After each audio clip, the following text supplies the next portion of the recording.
अस्सलाम वालेकुम Habibi, Nadeem Memon from the landmark realty.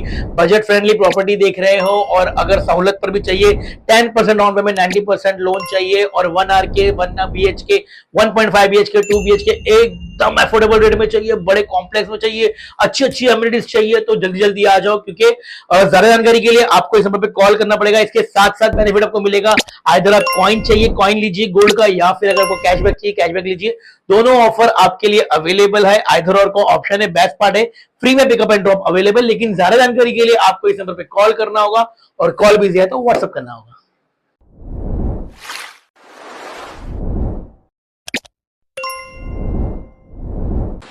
मैं इस्लामुद्दीन खान और आप देख रहे हैं प्रहार टिप्स। 20 तारीख को चुनाव हो चुका है और ऐसे में उम्मीदवारों की किस्मत ईवीएम मशीन में कैद हो चुकी और इनकी किस्मत जो है वो 23 तारीख को खुलेगी। कौन जीतेगा, कौन विधायक बनेगा, हम राजन कीने से ही बात करेंगे, जो नजीब मुल्ला के लिए काफ़ी ज़ोर शोर से प्रचार कर रहे थे।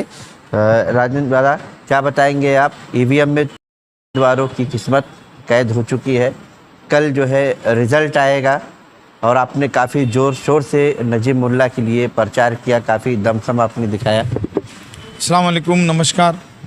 पहले तो मैं हमारे जो मतदाता थे, जिसको हम लोग मतदार राजा कहते, मैं उन राजाओं का तहे दिल से शुक्रिया अदा करता हूँ कि उन्होंने इस मतदान प्रक्रिया में सहभाग लिया और मतदान को एक पवित्र दान समझता है और उस दान में उन्होंने अपना योगदान दिया। उसके लिए मैं हर मतदार राजा का तहे दिल से शुक्रिया अदा करता हूँ और उनका अभिनंदन करता हूँ। क्या है कि मैं जिसके भी साथ रहता हूँ उसका वफादार रहता हूँ। तो आपने कहा कि नजीब भाई का ज़ोर शोर से प्रचार किया। नजीब भाई एक सुलझा हुआ इंसान है, एक अच्छा इंसान है, एक सच्चा इंसान है और उसने हमेशा लोगों के काम के बारे में हमेशा पॉजिटिव रहा है। यहाँ तो आपने पिछले 15 सालों में देखा होगा कि यहाँ के विधायक ने कुछ काम किया ही नहीं है, तो वो कल मालूम पड़ेगा जब इसका ईवीएम मशीन से काउंटिंग चालू होगा तो उससे मालूम पड़ेगा कि लोगों ने यहाँ पर किसको नवाजा है। तो ये सब कहना चाहूँगा। लोग जो मतदान करने के लिए आ रहे थे वो उनका काफ़ी अलग जो है, हम लोग ने बातचीत की तो काफ़ी अलग, कुछ साइलेंट वोटर थे जो कुछ नहीं बताना चाह रहे थे कि क्या मतदान के किसको मतदान किया उन्होंने और क्यों किया। बस उनका कहना था कि हमने जो है मतदान दे दिया। लेकिन देखा जा रहा है कि जो नजीब मुल्ला का चुनावी प्रचार था वो काफ़ी अलग था।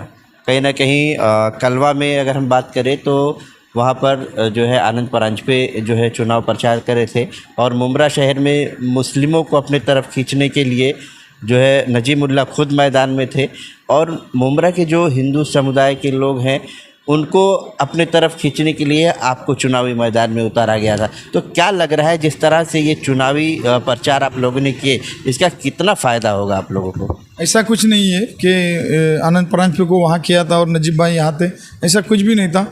आप सुबह में अगर देखेंगे तो नजीब भाई वहाँ पर पूरा सब जितना रैली था, जितना प्रचार सभा था, जितना मीटिंग था वो करके, क्या है कि वहाँ पर हमारे जो लोग हैं वो वहाँ कामकाज वाले लोग हैं और यहाँ कैसा है कि रात को आपको लोग मिलने वाले हैं। मुमरा के जो लोग कामकाज वाली है लेकिन वो रात को मिलने वाले लोग हैं।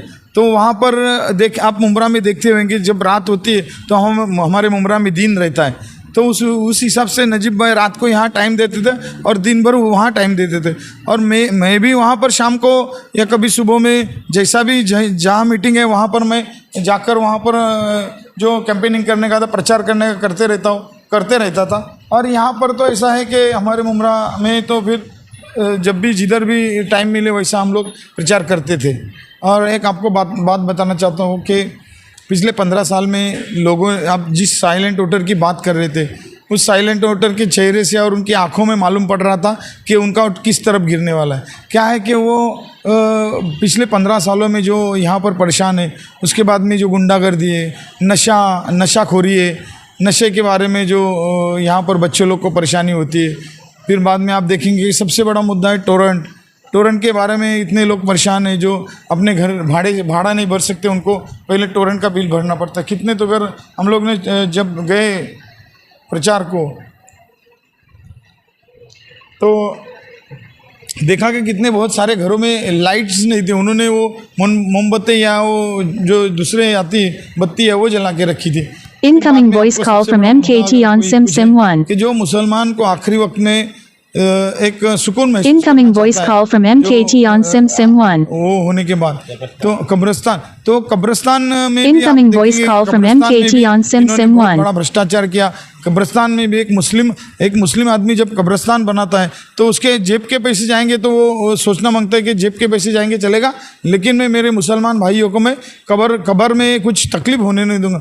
यहाँ तो ऐसा हुआ है कि कब्रिस्तान का प्लॉट का हेर फेर तो किया ही, उसके बावजूद और वो महापालिका से पूरा पैसा लेने के बावजूद भी उसको सही तरीके से बना नहीं सके, उसको सही तरीके से मिट्टी चोरों ने मिट्टी भी नहीं ला के रख दिया।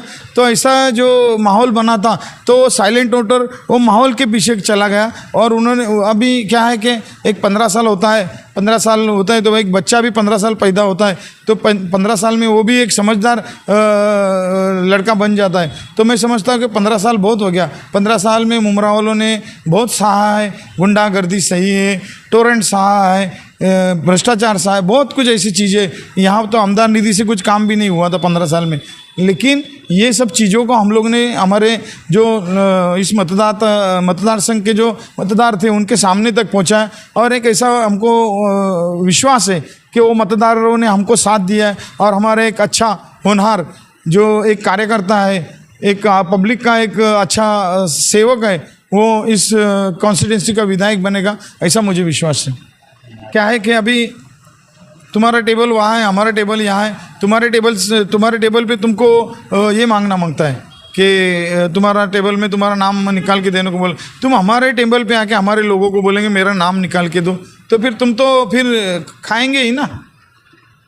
तो इसके लिए अभी उस दिन देखा आपने, रात में पुलिस स्टेशन में भी पुलिस से गुंडागर्दी करने के लिए पुलिस ने कैसा बेइज्जत करती है, पुलिस स्टेशन से भगा दिया, बाकायदा धक्के देके बाहर निकाला।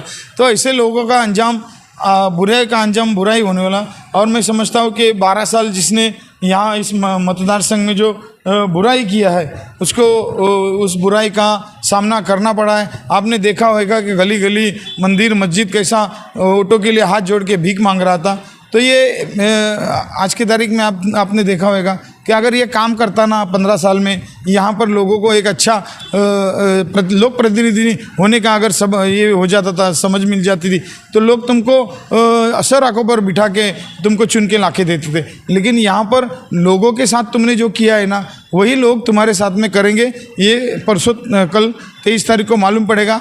मैं इतना ही कहना चाहता हूँ। कुछ जो जिस तरह से बीजेपी का और भोंगे का चलाया गया, तो क्या लग रहा है आपको कि इस चीज़ से कुछ नुकसान हो सकता है? नहीं, उससे ऐसा हुआ कि जो कुछ ऐसा ये इन्होंने ये सबसे माहिर है कि ये क्या बोलते हैं, नैरेटिव चलाने में सबसे बड़ा और झूठ बोलने में सबसे बड़ा झूठा ये आदमी है। और इसने वो कोशिश किया, यहाँ पर मुसलमानों को कहा कि ये बीजेपी का कैंडिडेट है, बीजेपी का उम्मीदवार है, और वहाँ कलवा जाएगा तो वहाँ जाके बोलता है कि ये मुसलमानों को वोट देना पड़ेगा हमको।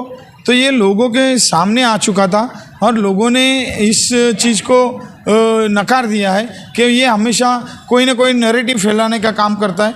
तो ये जैसे लोकसभा में आपने देखा होगा, इन्होंने संविधान बचाओ का एक नारा दिया था। तो मैं समझता हूँ कि संविधान को टच नहीं कर सकता।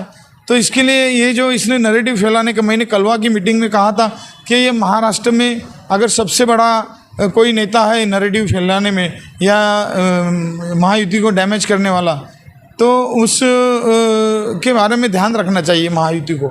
तो ये सब चीज़ें हैं। और ये नैरेटिव फैलाने वाला जो नेता है, इसको कलवा उमरा ने अभी कल मालूम कल रिजल्ट आने वाला है, तो क्या लग रहा है आपको?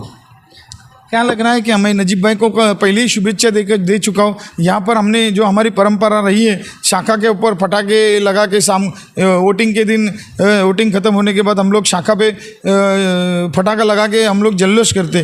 तो ये हमारी जो परंपरा रही है, ये परंपरा कायम रही है। और हम लोग जब पटाखे फोड़े तो हमारा कैंडिडेट जीता ही है। पूरी चांस है? पूरी चांस है, सवाल क्या है उसमें। तो आपने सुना कि नजीमुल्लाह के लिए काफ़ी बढ़ चढ़कर प्रचार किया राजन कीने ने, और इनका कहना है कि इस बार जो विधायक होंगे कलवा मुमरा के वो नजीमुल्लाह होंगे। लेकिन बहरहाल कल 23 तारीख है, कल मतदान का जो है वो गिनती होगा और गिनती के बाद ही पता चलेगा कि कलवा मुमरा का विधायक कौन है।